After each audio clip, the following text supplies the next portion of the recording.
Halo Sobat TT, kembali lagi di channel TD Digital. Video kali ini kita akan mencoba membuat aplikasi menggunakan website base44 teman-teman ya. Nah, langsung saja kita masuk ya, kita coba. Jadi teman silakan masuk di browser ya. Teman silakan masuk di browser ya, seperti biasa. Teman silakan di sini kita coba ya. Nah, di sini kita masuk di websitenya teman-teman. Ya di sini kita pakai menggunakan base44 AI. Coba ya. Nah, ini websitenya teman-teman. Silakan masuk. Nah, teman-teman silakan login terlebih dahulu atau registrasi. Nah, ini tampilan profilnya teman-teman. Nah, di sini kita masukkan prompt-nya teman-teman. Prompt aplikasi yang ingin kita buat. Nah, di sini saya percepat saja ya teman-teman. Nanti saya akan jelaskan aplikasi apa yang kita buat di sini teman-teman. Oke teman-teman, untuk prompt-nya kurang lebih seperti ini ya. Jadi di sini saya ingin membuat aplikasi perpustakaan digital yang sederhana, itu dengan sekolahnya Sekolah Indonesia. Jadi yang terdiri dari beberapa halaman, yaitu ada halaman dashboard, ada halaman kelas ya. Oke, di sini ada halaman kelas. Nah, kita copy, ya teman-teman. Ada halaman kelas, master data yang terdiri dari buku, data buku dan anggota, lalu transaksi di sini peminjaman buku dan pengambilan buku, ya bisa melakukan edit, hapus dan tambah. Lalu ada kartu anggota bisa dicetak. Di sini juga ada riwayat peminjaman. Lalu ada laporan juga sama ya, bisa dicetak dan di-download. Di sini pengaturan ya.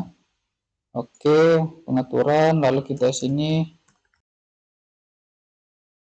Oke, nah di sini kita buat aplikasi dengan username dan password admin. Oke, di sini kita buat aplikasi yang responsif dan modern.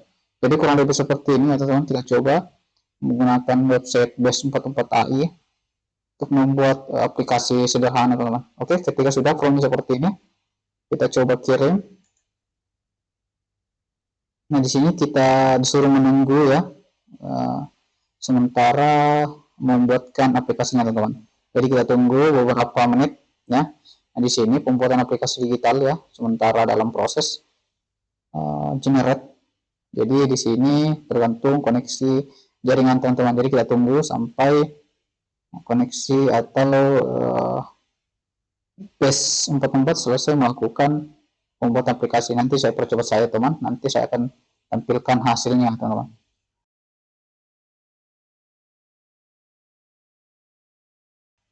Nah, oke teman-teman, untuk hasil aplikasinya kurang lebih seperti ini ya yang dibuat. Oke, kita coba ya. Ini kita sembunyikan saja ya untuk from ini ya, from perintah memasukkan promnya. Sembunyikan saja, kita minimalis. Nah, di sini oke, kita coba tunggu. Nah, di sini aplikasinya kurang lebih seperti ini sudah jadi teman-teman ya. Nah, di sini untuk dashboardnya yang kita dibuatkan seperti ini. Ada total buku, total anggota, total kelas, sama buku dipinjam teman-teman. Oke, di sini ada juga informasi, perhatikan satu buku terlambat dikembalikan. Aktivitas hari ini 3 transaksi buku teman-teman. Oke, di sini ada riwayat. Oke, kita buka virtual kelas.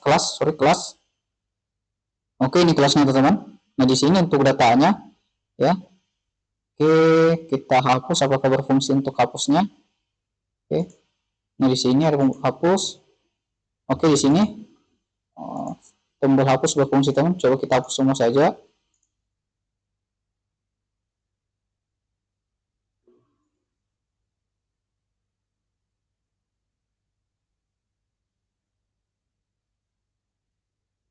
Nah, oke, di sini juga dia otomatis roll time teman-teman. Nah, di sini kita coba tambahkan kelas. Nah, di sini ada informasi tambahkan kelas. Nah, di sini jumlah siswa di kelas misalkan kita pilih 25 ya. Contoh. Kita simpan di sini muncul, lalu kita tambahkan lagi. Ini kita tambah per tingkat saja teman. Nah, di sini juga tambah lagi. Oke, di sini datanya teman-teman. Oke, kita coba edit ya. Di sini kelas ini kita coba edit.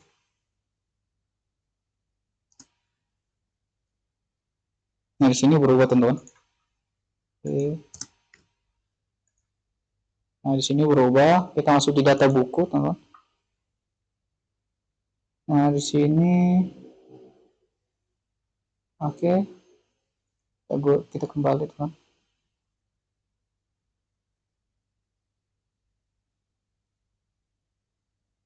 Oke. Data buku tadi agak error, kita pilih data anggota juga. Data anggota masih error, teman-teman. Kita kembali. Nah, data peminjam masih error. Ini juga masih error, teman, belum diimplementasikan. Oke, ini data buku, data anggota, data peminjaman belum diimplementasikan. Oke, untuk kartu anggota juga masih belum, teman-teman. Oke, kita riwayat. Oke. Nah, di sini aplikasinya yang berfungsi baru di halaman kelas, teman-teman. Kita coba pengaturan juga masih belum. Oke.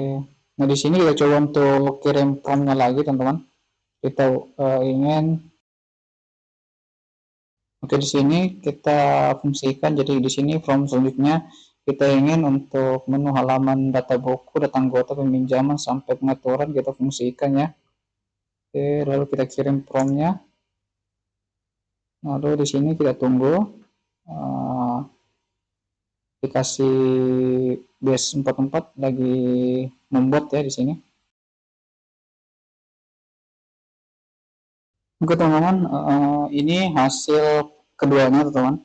Nah, di sini ada beberapa yang tadi diperbarui, kita coba. Nah, di sini untuk data buku sudah berfungsi. Kita lihat di sini dulu. Nah, di sini untuk datanya mereka tidak hapus teman-teman ya. Untuk data yang kita isi tadi di kelas ini tidak dihapus, langsung masuk di data buku, ini berfungsi data koleksi buku. Nah, di sini teman-teman kita bisa ini kita coba kimia organik, kita hapus. Nah, di sini datanya terhapus, sudah tambah ya satu. Di sini kode buku teman-teman kita sesuaikan, ini kode bukunya mulai B004. Kita coba buat 5, lalu judul bukunya misalkan. Nah, di sini ada beberapa kategori teman-teman. Fiksi teman-teman, fiksi, pelajaran, referensi, majalah, jurnal teman-teman. Sini coba pelajaran. Nah, di sini ada juga stoknya. Sekarang kita coba stoknya ada 30. Lokasi raknya di sini juga teman-teman. Nah, di sini kita bisa upload cover. Kita batalkan dulu teman, kita ada contoh dari ini atau kita bikin, kita coba cari ya. Di sini sebagai referensi saya kita cari, kita buka ChatGPT dulu sebagai contoh karena kita tidak memiliki database buku. Nah, kita memerlukan memerlukan AI untuk membuat ini. Oke, di sini AI memberikan kita contoh sampel ya. Nah, ini kita pilih saja. Di sini buku untuk SMA teman-teman, karena tadi aplikasinya itu modelnya SMA teman-teman. Oke, di sini kita pilih nomor 3 saja teman-teman. Nah, kita isi terlebih dahulu. Nah, di sini kurang lebih seperti ini teman-teman. Kita coba ya untuk menambahkan data buku. Nah, di sini kita bisa tambahkan data cover ya. Sebagai contoh kita buka saja di Google. Nah, oke, di sini ya. Kita pilih covernya. Oke. Nah, di sini deskripsi kita kosongkan saja atau select. Lalu kita klik simpan teman-teman. Nah, di sini 005 tadi kita tambahkan ya. Oh, di sini untuk kategori raknya itu A1, B2 atau C3 ya, di angka dan huruf teman-teman. Oke, ini apakah bisa kita edit? Ini kita kecilkan saja lalu kita edit. Coba kita edit untuk buku pelajaran. Ini teman-teman. Kita edit ini di rak. Oke, misalkan D2, simpan. Oke, di sini berubah, lalu kita tambahkan lagi satu sebagai contoh teman. Nah, kurang lebih seperti ini kita isi. Nah, di sini untuk gambar kita coba ambil di Google, kita upload ya, covernya kita upload, lalu kita simpan. Nah, di sini berhasil masuk ya. Oke, di sini ada kode buku, terus judulnya dan pengarang ya teman-teman. Kategorinya ini ada kategori, lalu stoknya. Di sini lokasi buku teman-teman. Oke, lalu di data anggota kita lihat di sini. Ini ada data anggota 5. Kita coba hapus saja apakah berfungsi. Kita coba hapus. Oke, di sini terhapus teman-teman. Kita coba tambahkan. Nah, di sini nomor anggota teman-teman. Coba kita cek dulu. Di sini kita lihat data defaultnya ini ya, dari A004. Oke, nah coba kita tambah sebagai sampel saja, ini sebagai sampel ya teman. Oke, pilih kelas, jenis kelaminnya, tanggal lahir. Oke, nah di sini kita bisa masukkan foto. Nah di sini kita ambil internet saja.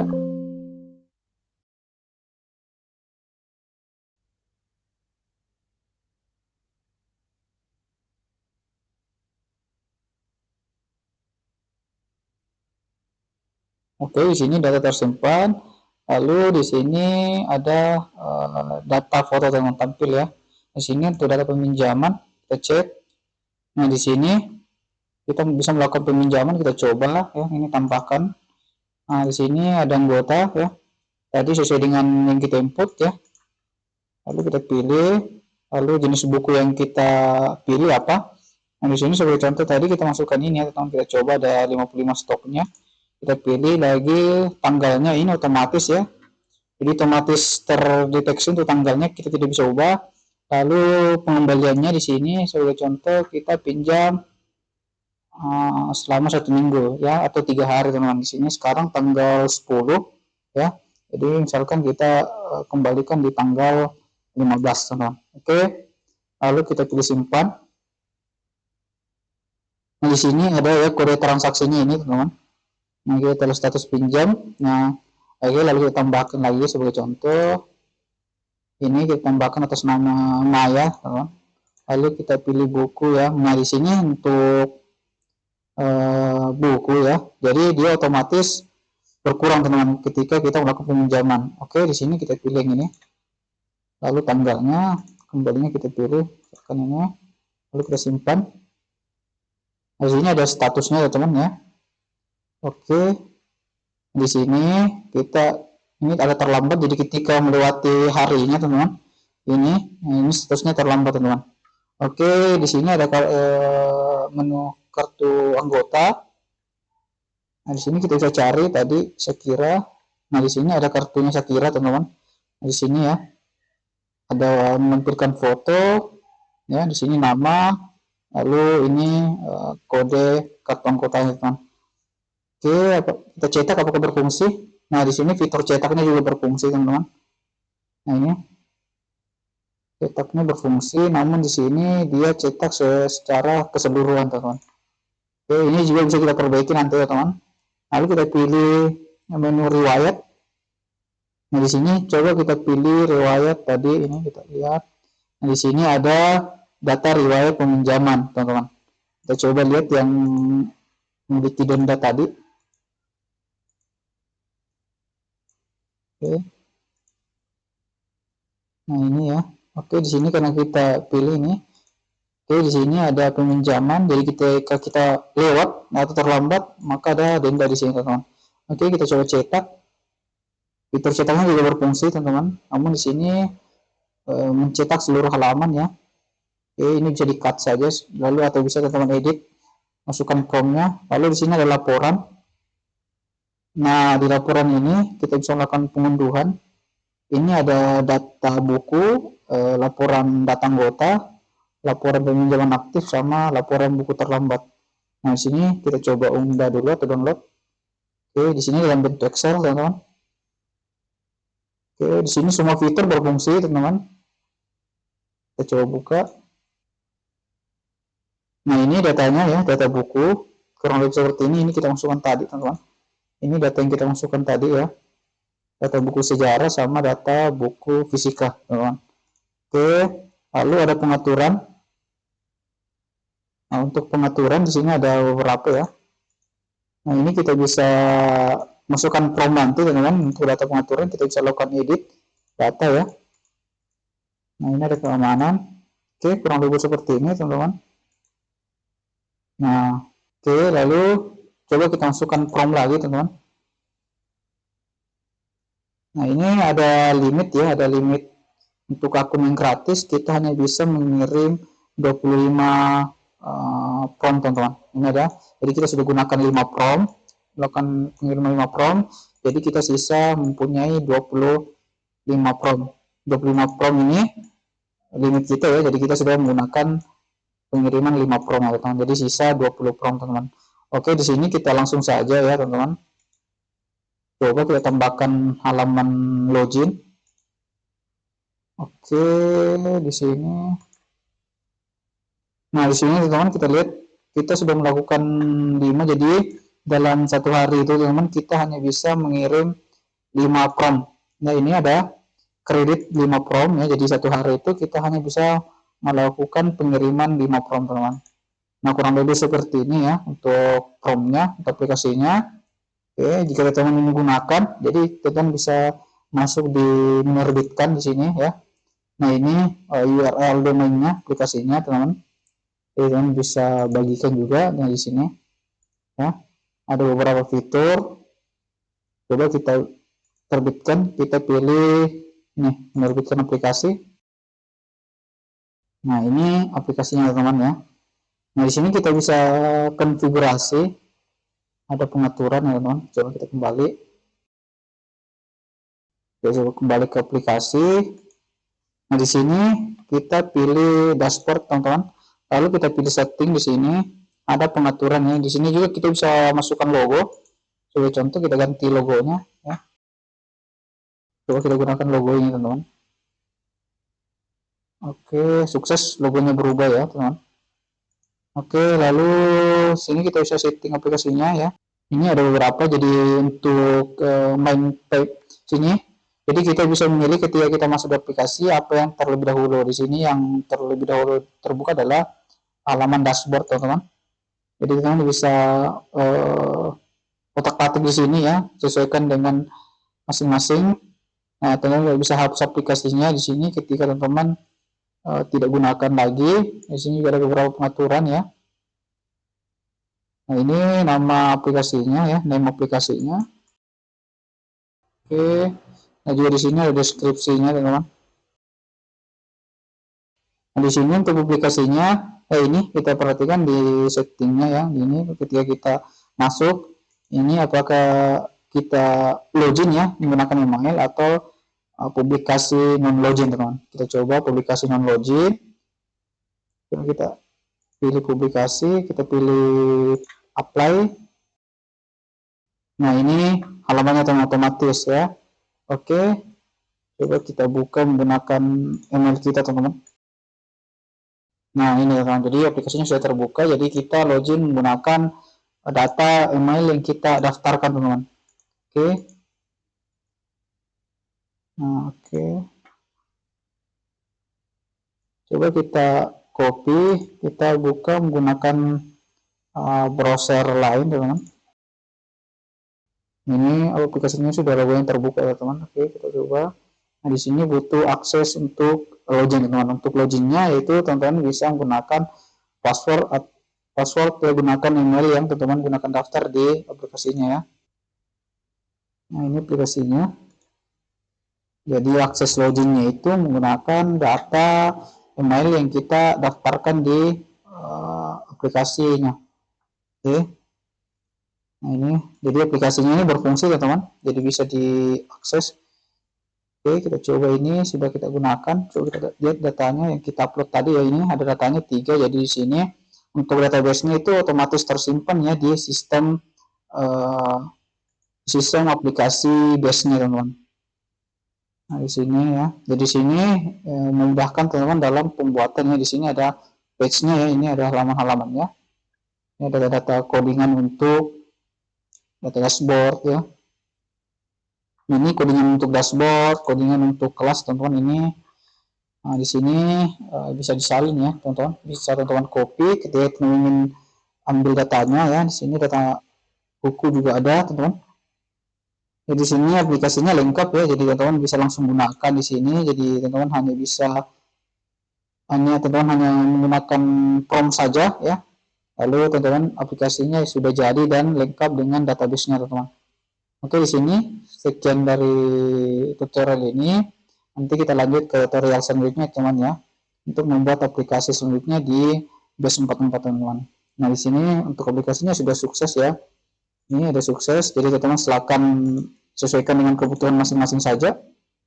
Di sini ya teman ya, karena kita hanya memiliki limit pengiriman form hanya 5 kali dalam sehari, jadi teman-teman bisa memaksimalkannya. Jadi teman-teman bisa mengirim formnya atau mengetikkan form lengkapnya agar dalam sehari bisa terpakai ini teman-teman, dan sukses membuat aplikasinya.